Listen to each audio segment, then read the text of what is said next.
Merci beaucoup, Monsieur le Président. D'abord, je suis très honoré d'être entendu par votre mission d'information. Au fond, l'ancien parlementaire que je suis retrouve quelques sensations, mais en étant de l'autre côté du banc. Passionné par le sujet que vous portez, parce que je pense qu'effectivement, c'est un des sujets majeurs de toute société et de tous ceux qui s'engagent en politique. C'est qu'est-ce qu'on fait pour la génération qui monte, mais particulièrement aujourd'hui, dans un monde bouleversé, dans un monde de changements à la fois profonds et brutaux.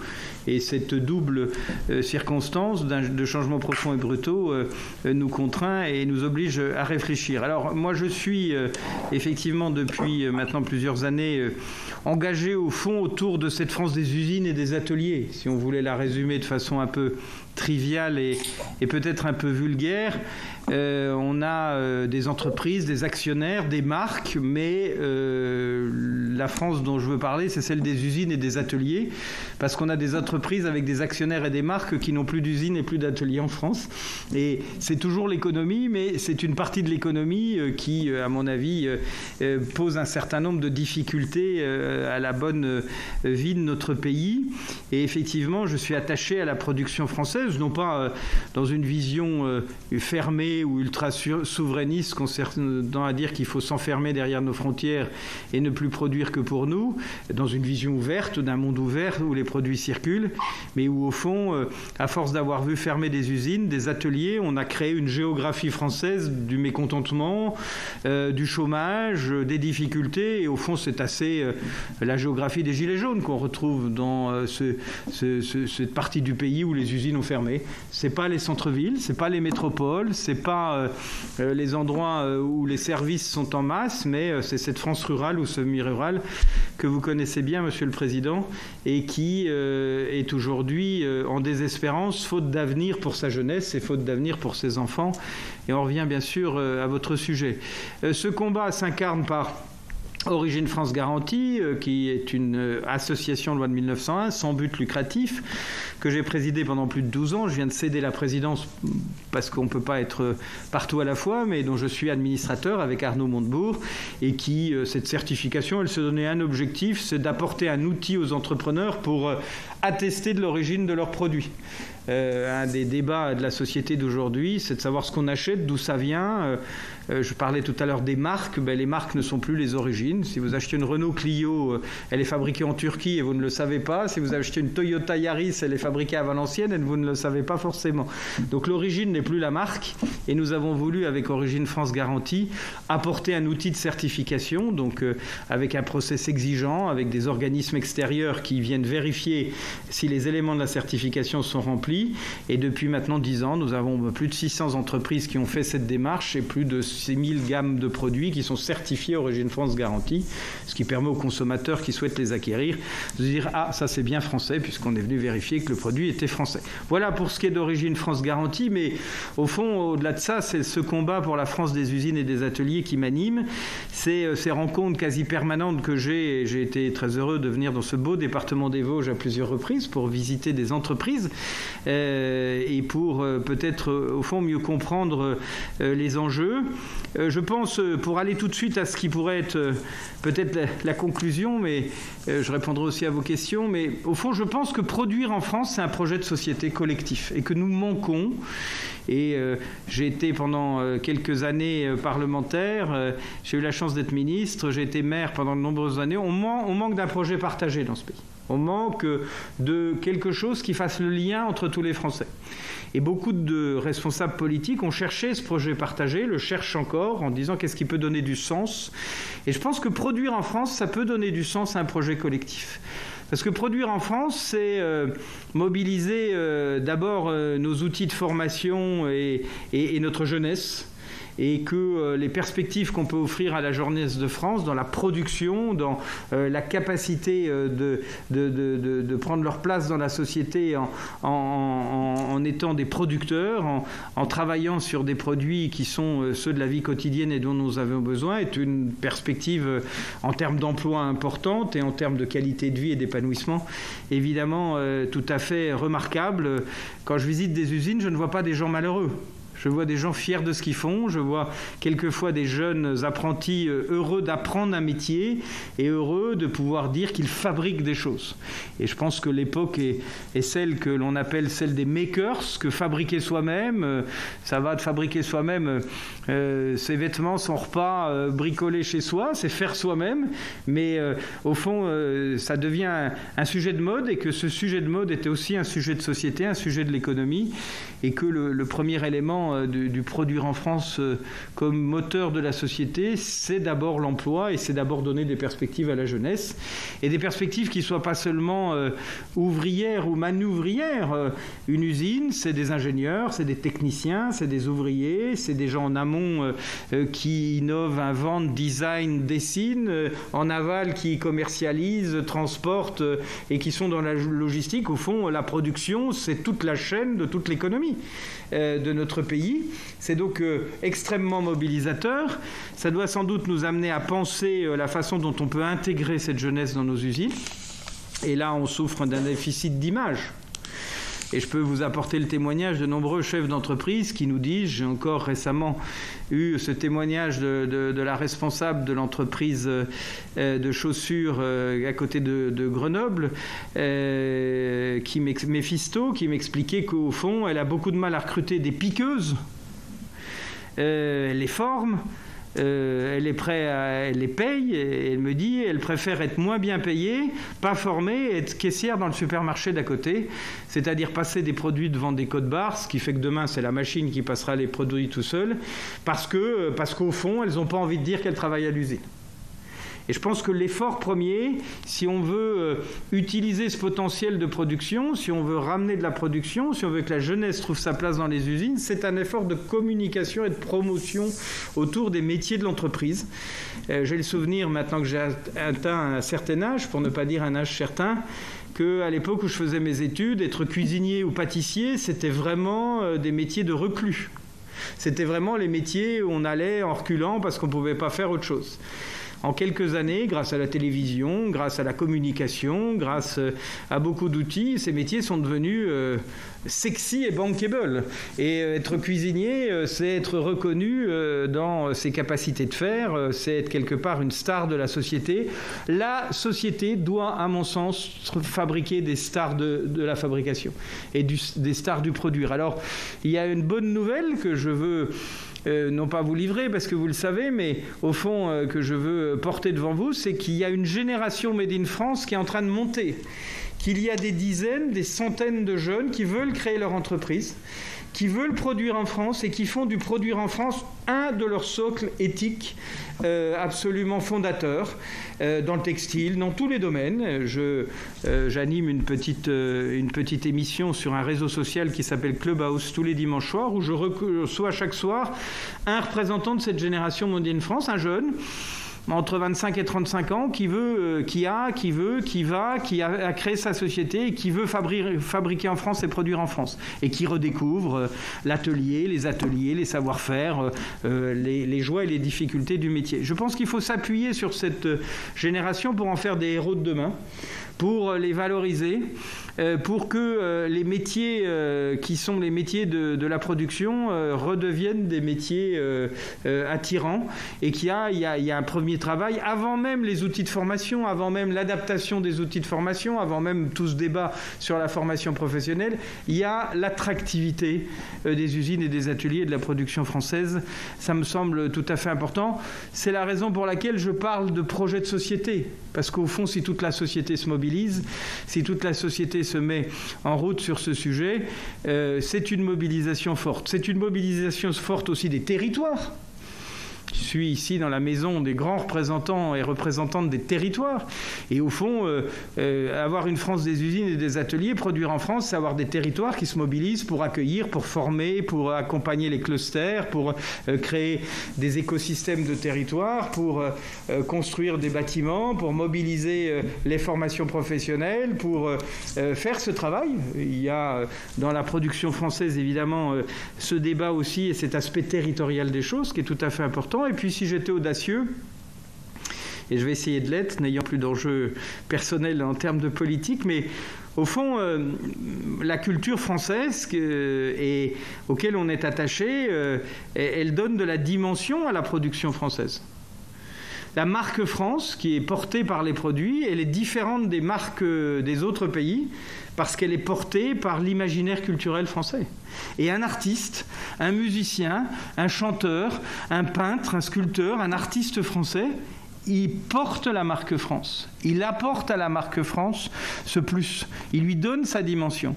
Et au fond, derrière ce levier artistique, il y a aussi un levier qui favorise l'économie de la production, qui favorise les industries, qui favorise les ateliers et qui est extrêmement important, non seulement à souligner, mais aussi à valoriser. Vous voyez que le projet de société qui pourrait se construire autour de produire en France, il est global. Il est complet. Et on pourrait sans doute avoir beaucoup d'exemples qui montrent qu'au fond, derrière un projet de cette nature-là, on peut mobiliser la société, on peut mobiliser la jeunesse, on peut lui expliquer pourquoi elle se forme, on peut lui expliquer pourquoi le digital est important pour venir faciliter les modes de production. Et Dieu sait si les usines du XXIe siècle seront sans doute plus confortables que les usines du XIXe siècle, à coup sûr, et que les usines du XXe siècle sans doute, parce que la digitalisation est là. On peut lui montrer toute la dimension commerciale derrière la production et vendre nos produits dans le monde entier avec un monde qui va augmenter sa population de façon considérable. Ça veut dire le nombre de ses consommateurs, vendre les produits français, les valoriser la marque France. C'est un défi gigantesque qui dépasse largement nos frontières. Et puis, il y a aussi cette logique globale de circuit court, de préservation de l'environnement, qui peut comprendre, mesdames et messieurs les sénateurs, que 80% des salades que nous consommons en France est fait plus de 2000 km avant de venir dans notre assiette. C'est une espèce de folie que plus personne ne comprend. En réorganisant des circuits courts, en mobilisant autour de la production française, et la production elle n'est pas seulement industrielle, elle est aussi agroalimentaire, je pense qu'on peut transformer la société et avoir peut-être ce levier dont ont rêvé beaucoup de nos prédécesseurs politiques, de se dire qu'est-ce qui peut faire sens, qu'est-ce qui peut nous motiver sur l'ensemble de ces sujets. Voilà pourquoi je suis particulièrement heureux d'être ici à vos côtés, d'être à côté d'Arnaud avec qui nous menons ce combat depuis maintenant de nombreuses années, c'est-à-dire depuis le moment où il est devenu ministre de l'Industrie et où je lui ai parlé d'Origine France Garantie et où ensemble nous avons cheminé sur ce discours et sur cette mobilisation. Mais avant de répondre pour ma part à vos questions, vraiment j'ai une conviction chevillée au corps que les travaux que vous faites sur l'égalité des chances, sur la jeunesse, une des réponses, c'est l'outil productif. Et une des façons d'insérer la jeunesse dans notre avenir, c'est de faire de la production nationale un projet global de société, c'est d'avoir des usines de proximité, c'est d'avoir des usines dans tous les cantons, c'est d'avoir des ateliers partout, c'est de valoriser tous ceux qui produisent, c'est d'avoir quelques héros de la production pour entraîner les autres, et que là, on peut prendre une place, on en a toutes les compétences, on en a tout l'historique, on en a tous les acteurs, et je dirais même, on en a tous les leviers capitalistiques pour arriver à faire ça. Donc c'est un magnifique sujet qui pourrait nous entraîner vers de très longs débats, et je suis très heureux que vous ayez voulu, dans le cadre de cette mission, cher Président, eh bien, faire une petite place à la question du Made in France. Merci Yves. Je pense qu'on va vous passer la parole, Monsieur le Ministre, Monsieur Montebourg. Si vous en êtes d'accord, un propos liminaire, entre guillemets, pour tout d'abord vous remercier d'être avec nous aujourd'hui. Vous avez Monique Lubin, notre rapporteure, qui est en campagne dans les Landes, donc qui est en visio, et nous avons Michel et d'autres aussi collègues qui sont présents en visio, et on vous remercie chaleureusement pour votre venue, et voilà, je pense que le débat peut continuer. Merci. Je vous prie d'excuser mon retard, et vraiment ce qui est bien involontaire. Et je voulais vous remercier pour votre invitation. C'est toujours nécessaire d'éclairer ou d'enrichir les débats de la représentation parlementaire. Je vois ce qui est en train de se profiler, c'est-à-dire que l'économie est en grande mutation. D'abord parce que vous allez avoir des effondrements, je me permets de retirer un bout du masque pour être distinct, vous allez avoir des effondrements économiques dans des secteurs importants et de la nouvelle économie à construire partout ailleurs.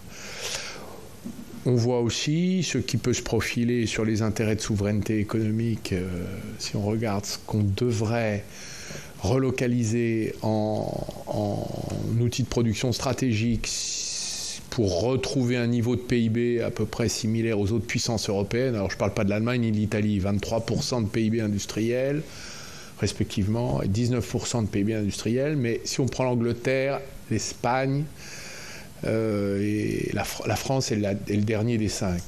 Maintenant, on est à 11,5, c'est quand même très mauvais. L'industrie est trop petite, française est trop petite, du coup, même quand on prend des mesures macroéconomiques, on ne peut pas les redresser. Donc on est obligé de prendre des mesures microéconomiques, et les questionnements qui sont les vôtres s'inscrivent dans ces réflexions microéconomiques.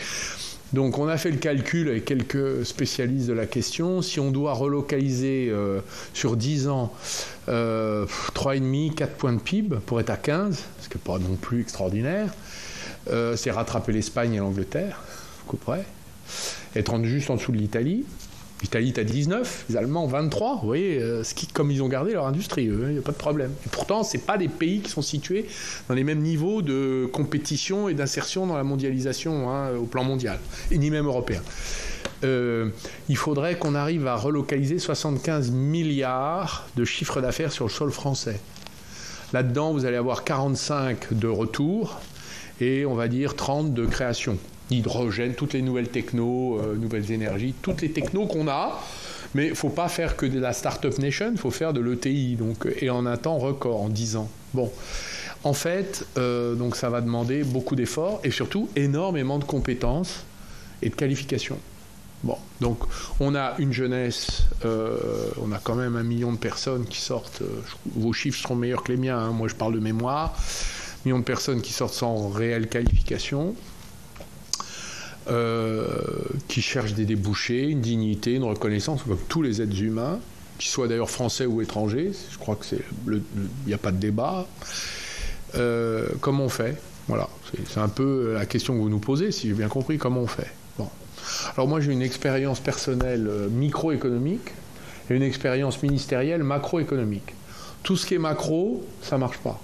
Parce que c'est général, impersonnel et jamais suivi d'effet ou mise en œuvre. Il n'y a pas d'opérationnalité derrière, sauf quand on trouve un préfet qui s'en occupe dans tel département. Bon, mais si on décide, comme le disait Yves, que je salue ici, avec qui nous faisons équipe depuis un certain nombre d'années, d'une manière ou d'une autre. Et je trouve que c'est très bien d'avoir sur ces sujets une analyse, une vision, des propositions transpartisanes. Et c'est ce à quoi on s'emploie l'un comme l'autre. On a des opinions, vous les connaissez, il n'y a pas de problème, chacun dans son... Non. Mais on est d'accord sur beaucoup de choses, donc ça aide. Bon. Et donc, moi, j'ai une expérience microéconomique dont j'ai envie de vous dire qu'il faudrait la dupliquer. Si on veut amener des jeunes sans qualification vers tous ces nouveaux métiers, parce que quand vous discutez... Alors, encore un petit mot avant d'arriver à la proposition. Quand vous discutez avec tous les, j'allais dire, les théoriciens et praticiens de l'écologie, vous disent voilà, l'agriculture va changer, la rénovation des bâtiments, tout ça, c'est des millions d'emplois. Oui, c'est des millions d'emplois, mais personne ne veut les faire. Ça, c'est ça le problème. L'agriculture, je sais, moi je suis agriculteur et je suis maintenant engagé dans des investissements agricoles. Je suis adhérent à la MSA, donc je connais. Il y a des problèmes de main-d'œuvre énormes.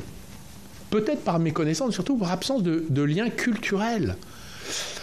Alors, qu'est-ce que j'ai fait, par exemple, dans l'apiculture? On a monté une école dédiée, rattachée à des entreprises.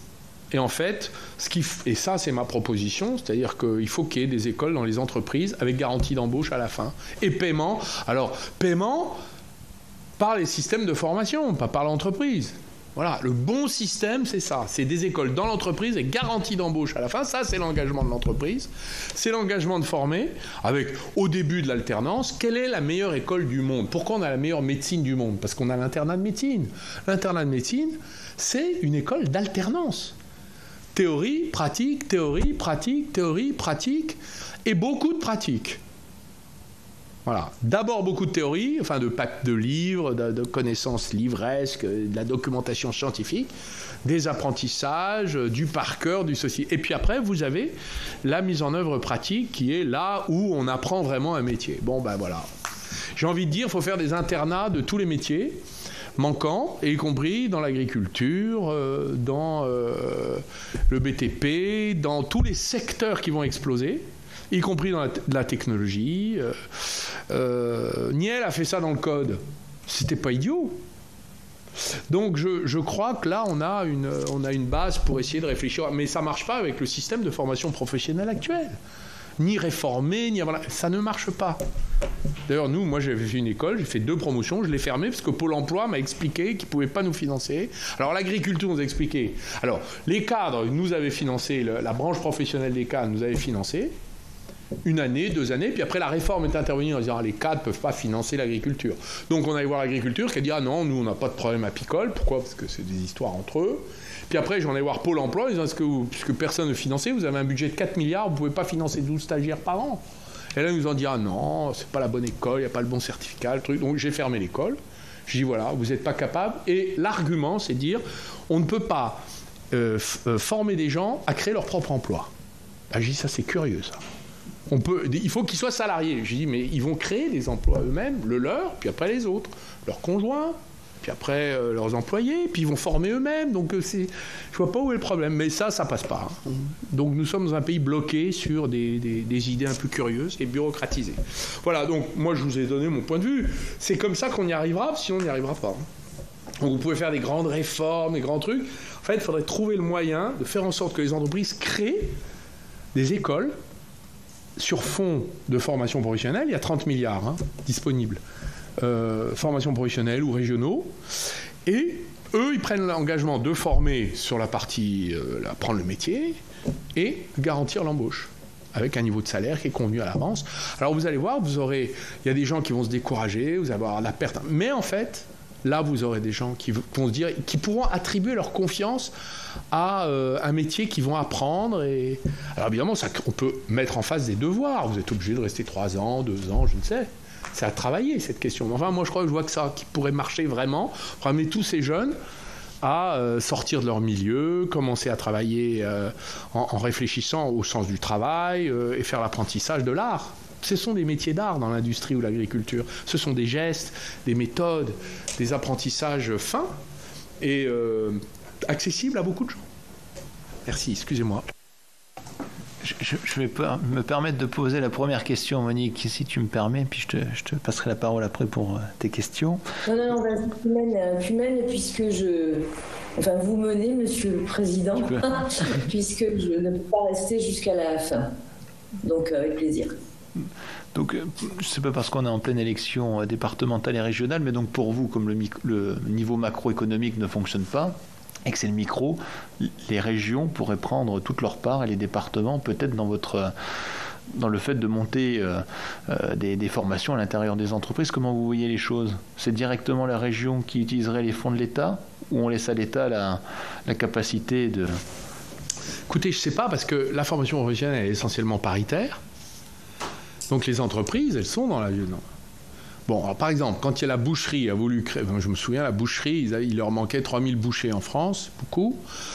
Ils ont monté une formation... Regardez ce point-là. Appelez monsieur le président de la Fédération de la boucherie. Moi, je suis petit-fils de boucher charcutier. Alors, ça m'intéressait quand j'étais au gouvernement. Il leur manquait 3000 bouchers.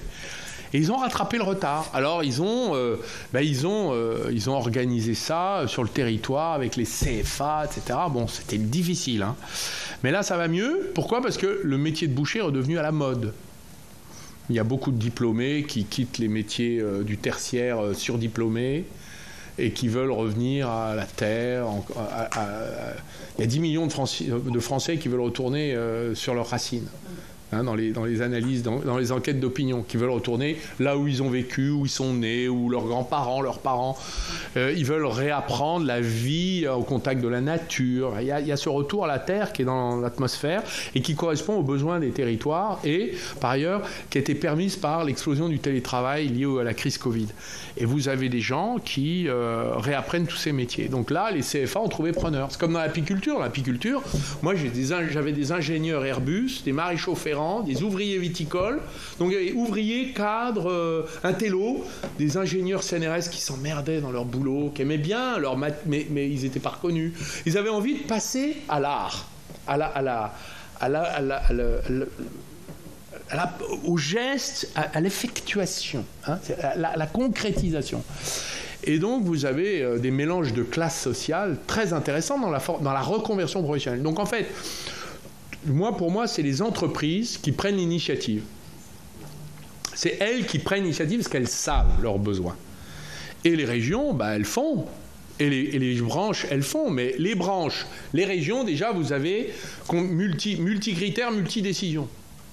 En fait, c'est les entreprises qui demandent, mais elles n'osent pas les entreprises parce qu'elles pensent que ce n'est pas pour elles.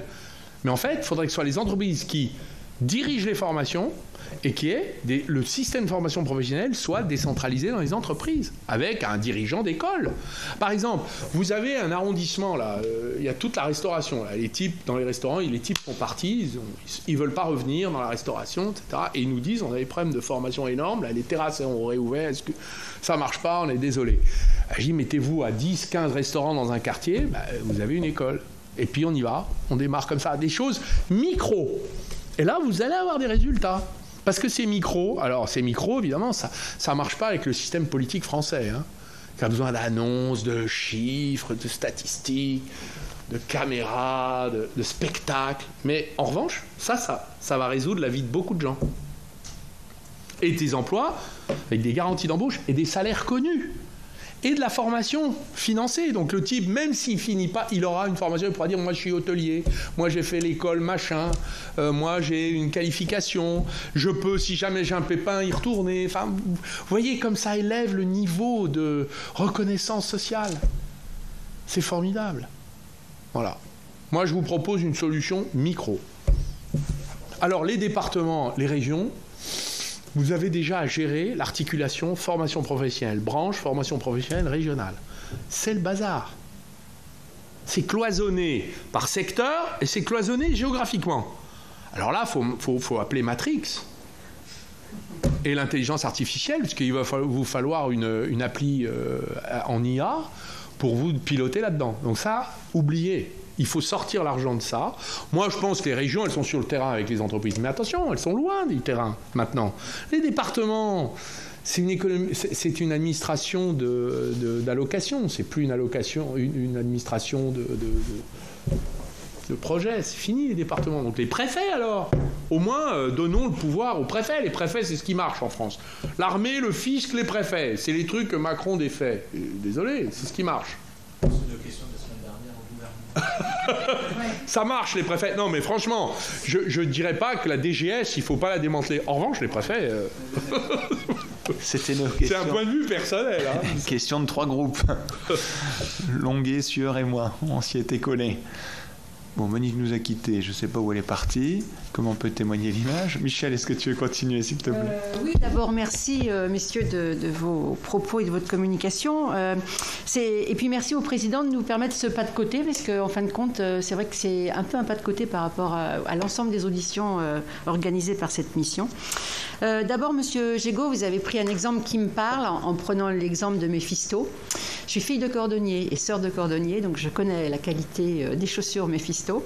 Je sais aussi que mon frère, quand il a fermé la boutique, il n'a trouvé aucun repreneur, alors que, il se débrouillait très bien dans la vie. Un cordonnier...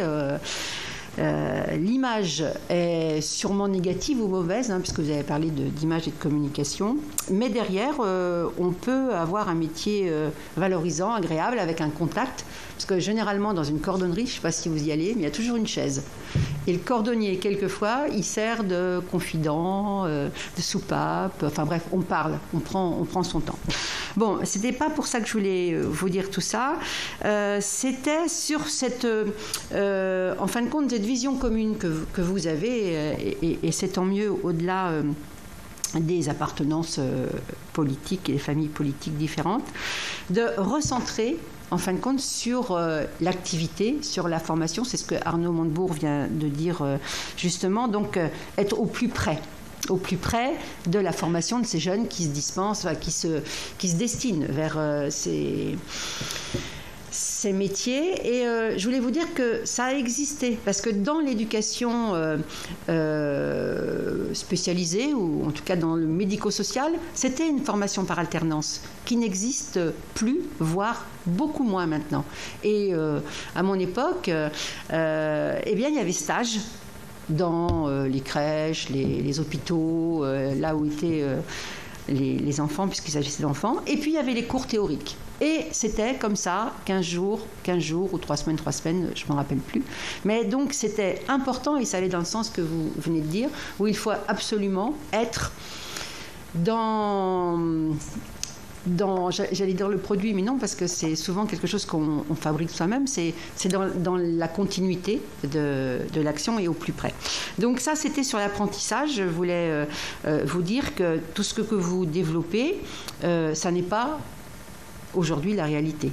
Parce que malgré tout, et on a voté des textes développant l'accès à l'apprentissage, les chiffres ne sont pas là. Enfin, c'est pas encore une voie que les parents favorisent, ou en tout cas donnent à leur enfant. C'est souvent des voies qui sont prises par défaut, ou alors des solutions qui sont un peu contraintes, on va dire, pour le jeune.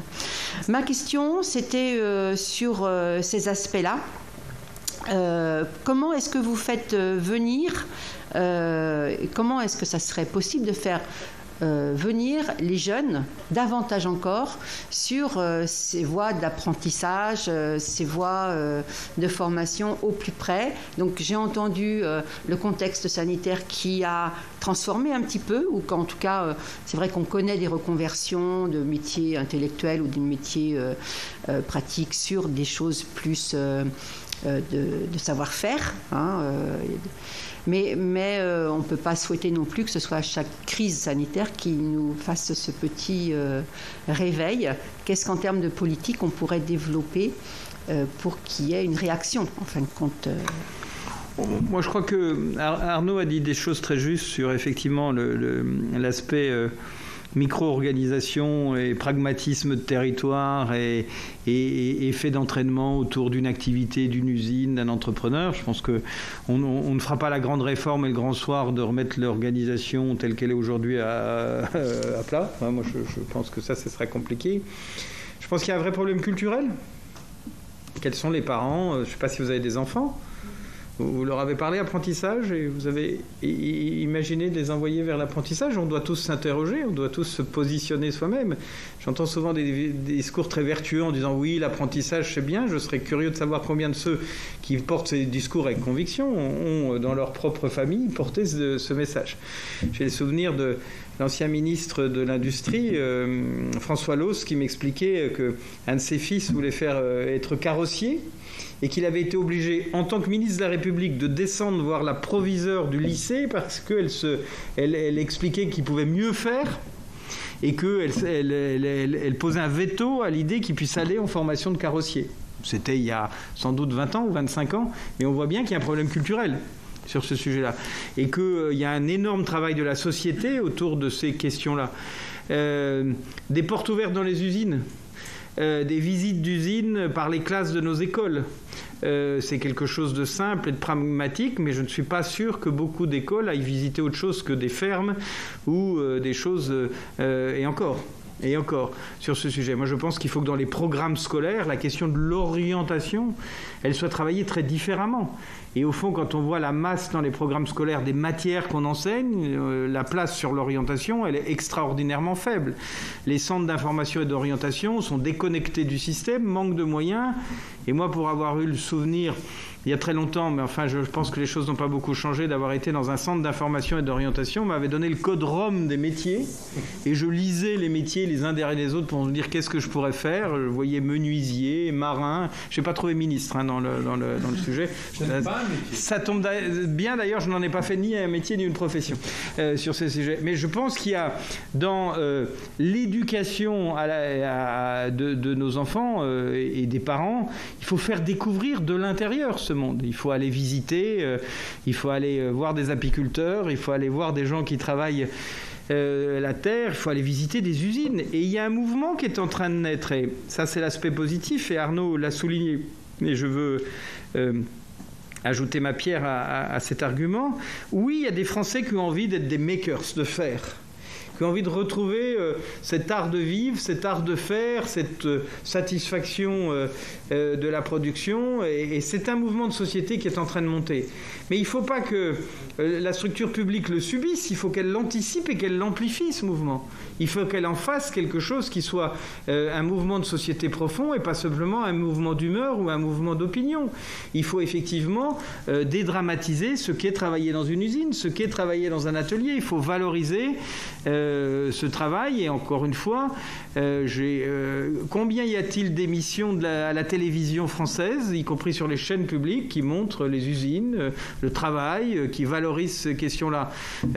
On valorise des jeunes de la télé-réalité sur les plages du monde entier. Moi, je rêverais qu'on valorise les jeunes entrepreneurs dans leurs usines, dans leurs ateliers, l'ouvrière du textile, l'ouvrier agricole, qu'on montre ces sujets-là beaucoup plus que ça n'est fait sur ça. Parce que je pense qu'à la base, il y a un problème culturel, il y a un problème de blocage du pays, de méconnaissance et de blocage. Évidemment, après, il y a un problème d'organisation, il y a un problème d'outils, de formation. Mais le préalable, c'est donner l'envie.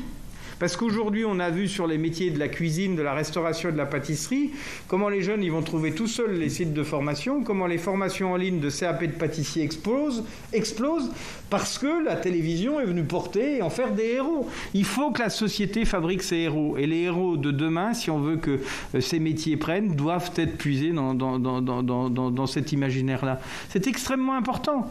Je ne suis pas un grand admirateur de tous les aspects de la société américaine, mais elle sait, quand elle a besoin de bâtir des héros, mobiliser le cinéma américain pour produire des films grand public qui bâtissent des héros sur ce sujet. Et regardez les faits, si on peut résumer, des écoles d'infirmières qui arrivent à recruter malgré les difficultés des métiers, parce qu'il y a aussi ce côté héros de la société. Donc je pense qu'on a un vrai travail culturel d'anticipation, et c'est la raison pour laquelle je vous disais tout à l'heure qu'il me semble qu'il faut que ce soit un projet de société. Il ne faut pas que ce soit une branche de l'activité. Et il faut que ce soit au cœur de toutes les réflexions de la société, que cette question-là soit mise beaucoup plus en avant, et que le ministre de l'Industrie, quels que soient ses talents, ne soit pas un parmi d'autres, mais sans doute beaucoup plus en transversalité sur cette mobilisation-là. Petite idée, ouvrons les usines et faisons visiter les usines à tous les enfants de nos écoles et les ateliers. Quand je dis usines, c'est ateliers et fermes, tous les lieux de production. Et déjà, on aura fait un petit pas dans le bon sens et peut-être révéler bien des initiatives ou en tout cas des envies chez les jeunes. Est-ce qu'il faudrait l'inscrire dans les programmes de l'éducation nationale ?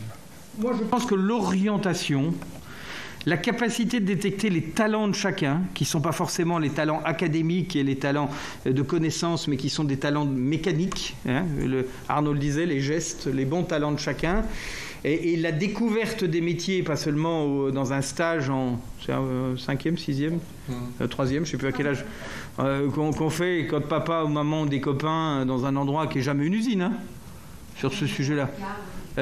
voilà, on fait des photocopies et des machins, des trucs. Je pense qu'il faut aller vers l'ouverture et que dans les programmes scolaires, l'orientation, ce qui prépare, qui fait couvrir, doit être un moment fort et doit être plusieurs heures par semaine. Il faudrait avoir des professeurs d'orientation. Il faudrait avoir des enseignants, des gens qui soient avec les classes et qui expliquent ce que c'est, qui emmènent visiter, qui fassent venir des chefs d'entreprise, qui fassent venir des créateurs, qui fassent venir des agriculteurs, qui montrent des films. On a aujourd'hui des outils qui sont formidables là-dessus, pour que la question de qu'est-ce que tu as envie de faire, où sont tes talents et comment on peut t'aider à y arriver soit une question récurrente dans la vie de l'enfant et pas à un moment X où on se dit tu vas faire quoi. Alors quand on a la chance, moi j'ai plusieurs enfants, j'ai eu la chance sur certains, ils savaient ce qu'ils voulaient faire depuis longtemps, on les a poussés, accompagnés et on les a amenés là où ils voulaient. Mais quand on ne sait pas, eh bien, l'outil ne vous prépare pas. Donc je crois que la question de l'orientation, elle est majeure. Et c'est pas un débat, malheureusement, qu'on a sur l'éducation nationale. Sur l'éducation nationale, on a le débat des programmes, on a le débat des cursus, mais on n'a jamais, ou j'ai jamais entendu de débat politique puissant sur la question de l'orientation. Et pourtant, elle est absolument majeure. Absolument majeure. Et la détection des talents. Je vous donne un dernier exemple. J'ai été très frappé il y a quelques années du directeur des ressources humaines du Futuroscope qui expliquait qu'ils avaient renoncé à recruter avec les CV et qu'ils avaient mis au point un certain nombre de tests d'aptitude, d'habileté pour les différents métiers du Futuroscope, qui sont des métiers techniques, des métiers commerciaux, des métiers de sécurité, de sang-froid, et qu'ils faisaient passer à tous les postulants juste ces tests d'habileté pour recruter. Et il m'expliquait qu'au début, il regardait quand même le CV à la fin, pour se dire est-ce que quand même on ne s'est pas trop trompé. Et bien que dans la moitié des cas, le CV était à des années-lumière de l'habileté détectée de la personne, et que s'ils avaient vu le CV, ils n'auraient même pas pensé à convoquer la personne, et que depuis d'ailleurs ils ne regardent plus les CV, ils ne font que ces tests d'habileté. Je pense qu'on a fondé l'insertion professionnelle, ce parcours d'insertion, sur des critères qui ne sont plus ceux d'aujourd'hui, qui ne sont plus ceux des habiletés d'aujourd'hui. Et que quand on voit des grandes entreprises, je pourrais vous citer l'entreprise Jouve, qui fait de la numérisation et qui explique qu'elle va recruter parmi les champions de e-sport, et que souvent les familles disent qu'est-ce que tu fais à t'abrutir derrière ton écran à jouer au e-sport aux enfants. Alors si évidemment c'est à 3 ou 4 heures du matin, c'est un peu gênant, mais c'est un formidable travail de préparation aux habiletés numériques, aux habiletés digitales, et il y a des savoir-faire qui sont détectés. Vous voyez bien que notre système, il est plus du tout adapté à ce qu'est la réalité du monde, et que il faut faire évoluer ça. Et je pense effectivement, Monsieur le Président, que s'il y avait l'orientation était inscrite dans les programmes scolaires, et s'il y avait des gens, y compris des retraités et autres, qui veulent venir prendre en charge ces formations, ces cours, si on allait faire visiter plus d'usines, on aurait peut-être plus de gens qui se disent tiens, c'est pas si mal, j'aurais bien envie de travailler là. Est-ce que la chaîne publique ne devrait-elle pas prendre sa part de responsabilité aussi dans ce que tu disais pour fabriquer des héros de la production, rendre obligatoire dans la chaîne publique des reportages, des images? En tout cas, je pense que, je ne sais pas s'il faut rendre obligatoire, mais en tout cas, les chaînes publiques de télévision devraient être incitées à réfléchir à des programmes attrayants, qui ne soient pas des programmes, mais à des programmes attrayants qui mettent en valeur ceux qui produisent, ceux qui fabriquent, et pas seulement ceux qui viennent expliquer leur vie ou leur manque de shampoing. Mais on sait fabriquer des héros, hein.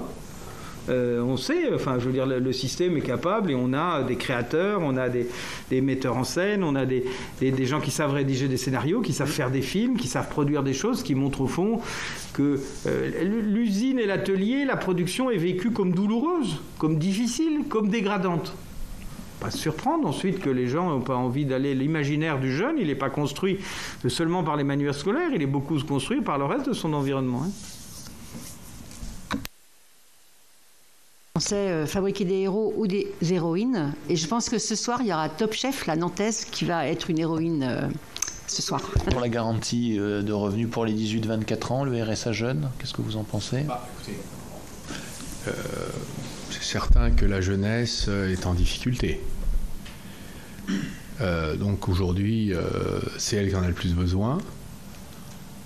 Et pour des raisons qu'on entend, exprimées par le gouvernement, il faudrait que les jeunes travaillent. Faudrait-il qu'il y ait du travail? Donc moi, je ne comprends pas pourquoi on s'obstine à considérer qu'au-delà de 25 ans, quand on n'a pas de travail et qu'on n'a pas donc d'assurance chômage, parce que c'est un mécanisme assurantiel qui a été mis en œuvre par les partenaires sociaux soutenus par l'État. Et donc quand vous n'avez pas d'expérience professionnelle et que vous n'avez pas cotisé, vous ne pouvez pas prétendre à une assurance chômage, donc vous êtes condamné à la pauvreté ou à vivre au crochet de vos parents. Et les parents ne peuvent pas toujours faire face. Donc vous avez des sous-populaires de jeunes, c'est quand même un brise-cœur dans ce pays. Donc je ne comprends pas pourquoi on n'a pas pris une mesure exceptionnellement temporaire jusqu'à temps que le taux de chômage, d'ailleurs, on pourrait décider de prendre des mesures en rapport avec le taux de chômage. Voilà, quand le chômage est très élevé, les jeunes, c'est normal qu'il y ait un secours. Quand il diminue, ça va mieux. Je pense qu'on pourrait imaginer quelque chose de cette nature-là, parce que on ne peut pas laisser ces jeunes désespérer de la société. Si vous voulez, c'est eux qui prennent tous les coups. Hein. Toujours. Et ça, c'est pas acceptable. Moi, je ne suis pas un fanatique des allocations. Vous savez, on naît avec des allocations familiales, on meurt avec des allocations toute dépendance, toute sa vie. Bon, on peut aussi imaginer une société où on se prend en main et en charge. Mais là, on est en période exceptionnelle, avec des dégâts considérables, humains. Et une jeunesse qui est abîmée est une jeunesse qui peut filer mauvais coton. Voilà. Et qui ensuite, à l'âge adulte, pourrait ne plus considérer la société comme ce qu'on lui en avait dit. Un mot de réflexion sur ces sujets-là. Dans ce qui est le RSA pour les plus de 25 ans, on sait bien que ce qui pêche, c'est le mot activité. Et qu'au fond, c'est la difficulté d'assortir cette allocation d'une activité et d'imposer une activité de cette allocation. Et l'incapacité au fond de la société de se dire qu'il y a peut-être un certain nombre de nos compatriotes pour qui ce sera très difficile, voire quasi impossible de retrouver une insertion professionnelle. Je sais bien qu'il ne faut jamais renoncer, mais... Pour ce qui est des jeunes, moi j'ai été fondateur de l'école de la deuxième chance de Seine-et-Marne, je suis vice-président de la fondation d'Édith Cresson pour les écoles de la deuxième chance. J'ai vécu l'arrivée de la garantie jeune, qui est distribuée par les missions locales. Eh bien je peux vous dire sur le terrain, alors là on va être dans la micro, sur le terrain, c'est le cas en Seine-et-Marne, un jeune quand il a le choix entre intégrer l'école de la deuxième chance qui va lui trouver une activité dans une entreprise avec une rémunération, et qu'en allant à la mission locale, avec très peu, pour ne pas dire pas de contrepartie, il a la garantie jeune qui lui donne une allocation de 20% supérieure, il a vite arbitré. Et donc moi je pense qu'il faut effectivement trouver des dispositifs, parce que voir des étudiants au restaurant du cœur et ailleurs, c'est pas digne de la société. Je pense que apporter aux jeunes une forme de revenu public, quand c'est assorti d'une formation, qu'elle soit universitaire ou qu'elle soit haute, ou d'une activité, moi je pense qu'il faudra qu'on réouvre des lycées pour adultes et qu'on utilise les établissements scolaires qui sont quand même fermés. Il y a 146 jours par an de fonctionnement des établissements scolaires, puisque les élus, les maires ont 146 jours de cantine. Donc c'est à peu près, si on ajoute, on peut enlever peut-être le mercredi, mais il y a en gros, donc il y a des établissements qui sont libres une grande partie de l'année.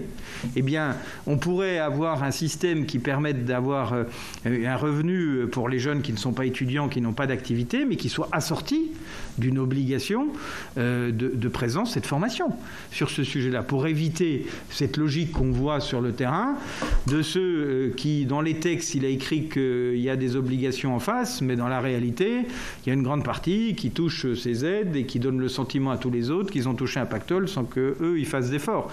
Et c'est terrible dans un quartier, quand vous avez un jeune qui va travailler soit en stage, soit pour le SMIC, et qui voit son copain qui touche la garantie jeune et qui lui a très peu d'obligations, croyez-moi que ça crée des dissensions terribles. Donc oui, je pense qu'il faut s'intéresser à ce sujet, mais qu'il va falloir sans doute innover.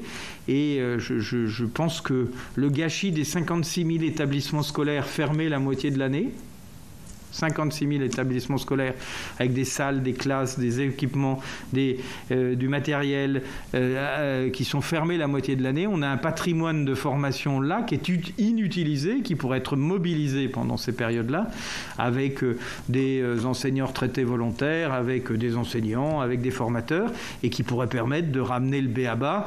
Il suffit d'aller sur les réseaux sociaux, aller sur TikTok, et vous verrez le niveau d'orthographe de ceux qui sont sur TikTok. C'est dramatique, et je ne suis pas un dieu de l'orthographe, mais moi-même, j'y vois des fautes énormes sur ce sujet. Bien ne serait-ce que de dire, celui qui bénéficie d'une aide, qui est jeune et qui n'a pas d'autre type d'activité, essayer de lui apprendre à peu près à écrire en français, ça ne me semble ni dégradant, ni dévalorisant pour la société. Et il n'y a pas grand-chose à faire parce que tout existe. Il suffit de remobiliser le patrimoine qui ne sert à rien. Alors, il faut changer un peu des habitudes, Moi, j'ai le souvenir d'avoir voulu monter à l'époque où j'étais maire de l'aide aux devoirs pour les collégiens et d'avoir eu 2 principaux de collège qui m'avaient expliqué que c'était une très bonne idée, mais qu'il fallait que je trouve un bus pour prendre les collégiens à la fin des cours, pour les emmener dans une salle municipale pour leur faire les devoirs et pour les ramener en bus au moment où les parents viendraient les chercher 1h30 plus tard. Et j'avais posé la question au principal, disant mais ce serait peut-être mieux qu'on ait une salle dans le collège pour faire ça directement, et qui m'avait expliqué, compte tenu des textes, des responsabilités, et il m'avait expliqué au final, je ne donnerai pas son nom, donc je livre devant, il m'avait dit, vous comprenez, moi dans les textes, tant qu'il y a un élève dans l'établissement, je dois rester sur place, donc il n'est pas question que je reste tous les jours jusqu'à 18h30, dont acte.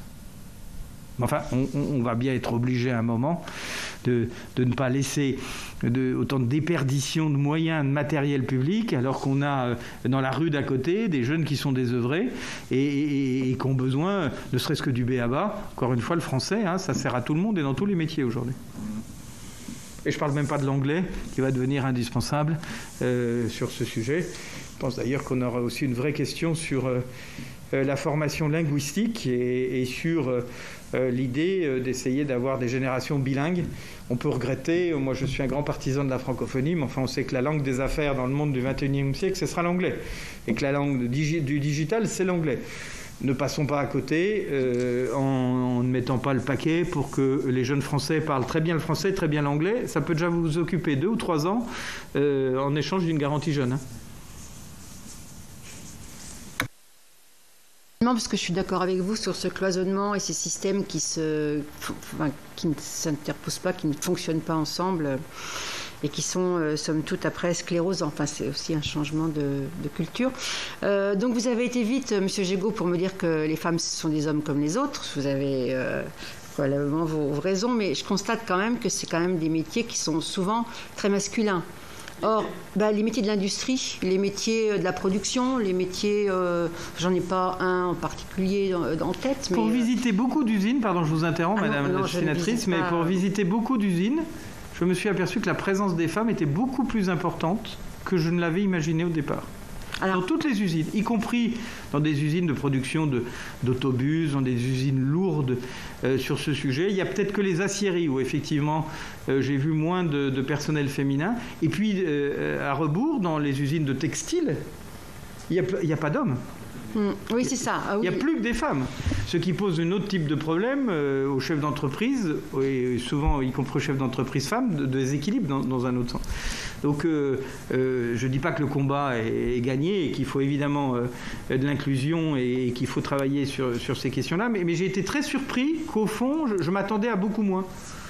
Et des usines, j'en visite au moins une par semaine. Donc ça fait une cinquantaine par an. Merci de votre réponse. C'était le sens de ma question, c'est la mixité des métiers, parce que c'est vrai qu'il n'y a rien de plus redoutable que d'être segmenté. Les métiers du soin et de la personne sont trop féminins et trop féminisés. Et voilà. Donc je ne dis pas que c'est la cause de la non-valorisation, mais enfin vraiment, il y a à voir avec l'ensemble, quoi. Et donc ma question c'était comment encore on peut inciter à cette mixité. Enfin, la question va aussi pour M. Montebourg. Je pense qu'il faut qu'on parle un peu salaire aussi quand même, parce que c'est quand même la question de la répartition, de la rémunération entre capital-travail. Une société équilibrée, c'est une société qui rémunère équitablement les deux. Et donc là, on a un problème. Il y a un rapport McKinsey, je vous invite à regarder ça, c'est intéressant, la dernière décennie, dans l'OCDE, donc ça concerne toutes les sociétés occidentales, 580 millions de ménages ont vu leur pouvoir d'achat stagner ou régresser. C'est-à-dire 72% des ménages de ces pays-là. La décennie antérieure, c'était seulement 10 millions de ménages. Donc vous voyez l'ambiance. Et pendant ce temps-là, l'économie a continué à tourner et 80% de la richesse est allée dans 1% des patrimoines. Donc vous voyez la tension qui s'exerce. Et on le voit, hein.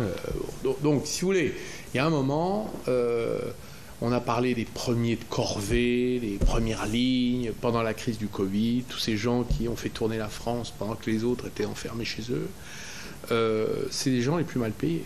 Donc on a un sujet qui apparaît même dans la pensée économique majeure. Vous avez Patrick Artus, qui n'est pas soupçonnable d'être mélanchoniste, c'est l'économiste de Natixis, qui a fait un livre, il en a son deuxième, hein, il en a fait un il y a 3 ans où c'était « Et si les salariés se révoltaient ?» Et là, le dernier, c'est pour en finir avec l'austérité salariale. Il dit on n'a pas de politique de revenus comme on en avait, de partage de la richesse créée. Donc moi, je suis, de ce point de vue-là, un gaulliste social, c'est-à-dire, excusez-moi, je ne sais pas si ça parle aux uns aux autres ici, mais enfin, je suis un socialiste défroqué, mais quand même, je suis un homme de gauche, et je trouve que la promesse du partage, là où la richesse se crée, qui n'a jamais été tenue par la droite française, et ni mis en œuvre par la gauche, qui préfère le système de la redistribution, je trouve que c'est intelligent. Les Allemands savent le faire. Ils le font par le syndicalisme et le pouvoir dans l'entreprise. Chez nous, on le fait nullement. Bon, donc, les salaires ne bougent pas. Les négociations salariales annuelles sont quand même très pauvres. Et finalement, les fruits de la croissance, moi, je suis favorable aux dividendes salariés. Vous distribuez des dividendes, vous distribuez aux salariés. Et puis, on se met d'accord. Ça a été fait à travers les propositions du rapport Cotis à l'époque de Sarkozy. Macron a initié des petites primes, mais une prime une fois, c'est pas un partage amélioré. On jette un bol aux chiens. Et la question des femmes au travail, qui, elles, sont toujours en dessous, j'allais dire, des rémunérations masculines à travail égal, c'est un fait, ce n'est pas une appréciation personnelle, nous amène à nous poser la question de commencer par certains secteurs de l'activité, la grande distribution, le soin, tous ces métiers qui sont complètement oubliés et considérés comme invisibles, qui ont peuplé les ronds-points des Gilets jaunes, et particulièrement les femmes, le rattrapage salarial. Et franchement, il faut qu'on trouve un deal sur le sujet dans ce pays pour remonter. Il faut que tout le monde participe à ça. Et là, vous allez avoir les enfants de tous ces gens-là qui vont dire finalement, on arrive à peu près à vivre. Ça prendra du temps, mais avec les efforts que je fais mien, souligner par Yves tout à l'heure, Gégaud, sur la question de l'orientation. La question de l'orientation, c'était un service public, l'ONICEP, qui était autonome. Moi, je suis désolé, l'orientation, c'est la société qui oriente. Donc, c'est pas l'éducation nationale seulement. C'est un sujet qui concerne la formation professionnelle, les régions, tout le monde. Les familles, c'est tout le monde. Donc, qu'est-ce qu'on peut faire là-dessus ? Il y a plein de trucs, plein de choses à faire. Par exemple, les meilleurs des classes dans les années 50, ils étaient repérés par les instituteurs au collège et ils allaient à l'école normale. L'école normale, c'était ceux qui allaient être les transmetteurs, les futurs instituteurs. Instituer l'humanité dans chacun d'entre nous. Hein. C'était une mission de l'humanité entière. C'est universel. C'était la République française dans sa puissance et sa gloire. Aujourd'hui, les professeurs des écoles, vous passez le concours, on ne vous forme pas, débrouillez-vous. Hein. Voilà. Bon, on peut imaginer qu'il y ait des écoles normales, surtout les secteurs où il y a des besoins. L'école normale agricole, l'école normale je ne sais pas quoi, etc. Et puis, il faut en faire des lieux d'excellence, où vous allez attirer les meilleurs talents, et avec le désir de choisir sa vie et son destin personnel. Donc, vous voyez, je compléterai un peu ce qui a été dit par mon ami Yves Gégaud, comme ça, de cette manière.